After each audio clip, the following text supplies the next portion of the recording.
আমার ভাইয়ের রক্তের যদি আপনি বদলা না নেন, যদি তার বিচার যদি না করেন, এই দেশে কিন্তু আপনার দলের রক্তও কিন্তু ঝরবে। থানায় যখন মামলা দিতে যাওয়া হয়েছে, পুলিশ তাদের মামলা নিতে চায় নাই, তাদেরকে উল্টা আরো হেনস্থা করেছে।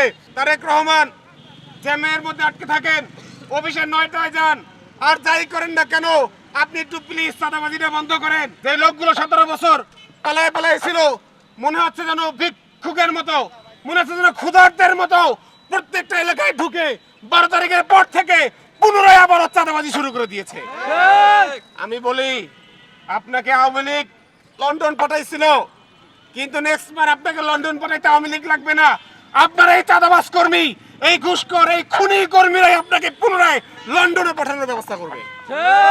আপনি যদি এদেরকে বন্ধ করতে না পারেন, এদেরকে যদি থামাতে না পারেন, আপনি যদি দেশে আইন শৃঙ্খলা ফিরে আনতে না পারেন, আপনি যদি ব্যর্থ, ইন্টারমিডিয়েট থেকেও বেশি ব্যর্থ হন, তাহলে কিন্তু এই দেশের মানুষ 5 বছরের জন্য নির্বাচিত করলেও বেশি দিন কিন্তু ক্ষমতার মস্তকে থাকতে আপনারে দিবে না। সেজন্য আমরা বলি, আপনি যতই পপুলিস্ট কথা বলেন, ভালো ভালো কথা বলেন, আপনি মাত্র সেটা বাস্তবায়ন করেন। আপনি আপনার চাঁদাবাজ কর্মীদের থামান, আপনি এই খুনিদেরকে থামান। আমরা আজকে এই যারা চাঁদাবাজি করে তাদেরকে দল থেকে বহিষ্কার করেন। আজকে আমরা দেখলাম পটুখালীতে পিটিয়ে পিটিয়ে হত্যা করলো জহিরুল, আপনার যুব দলের ইউনিয়নের সেক্রেটারি। এখন পর্যন্ত তার দল থেকে বরখাস্ত তো করলেনই না। আমাদের স্বরাষ্ট্রমন্ত্রী আছেন, আইন শৃঙ্খলার কি অবস্থা, আজকে দিন পর্যন্ত এখন পর্যন্ত তাকে গ্রেফতার করা হয় নাই। থানায় যখন মামলা দিতে যাওয়া হয়েছে, পুলিশ তাদের মামলা নিতে চায় নাই, তাদেরকে উল্টা আরো হেনস্থা করেছে। তার পরিবারকে বলেছে কোনো সাংবাদিকদের সাথে কথা বলা যাবে না, তার পরিবারকে বলেছে এটা নিয়ে কোনো ইস্যু তৈরি করা যাবে না। আমরা বলি, আমাদের ভাইয়ের রক্ত এই দেশে প্রত্যেকটা বিন্দু রক্ত নতুন নতুন ইস্যু তৈরি করে।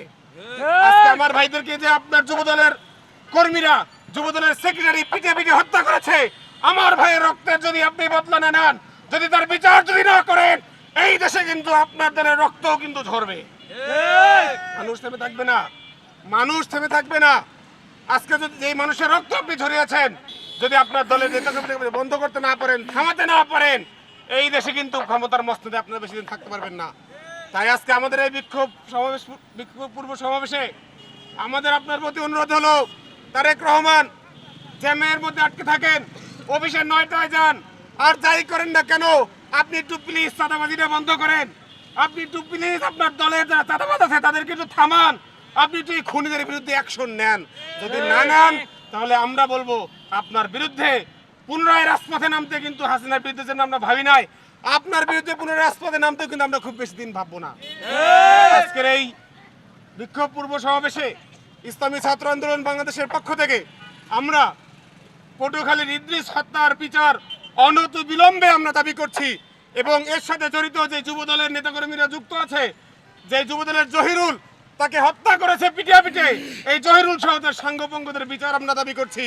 এই জহিরুল যেহেতু একজন ইদ্রিসকে খুন করেছে, আমরা এই জহিরুলের ফাঁসির দাবি জানাচ্ছি।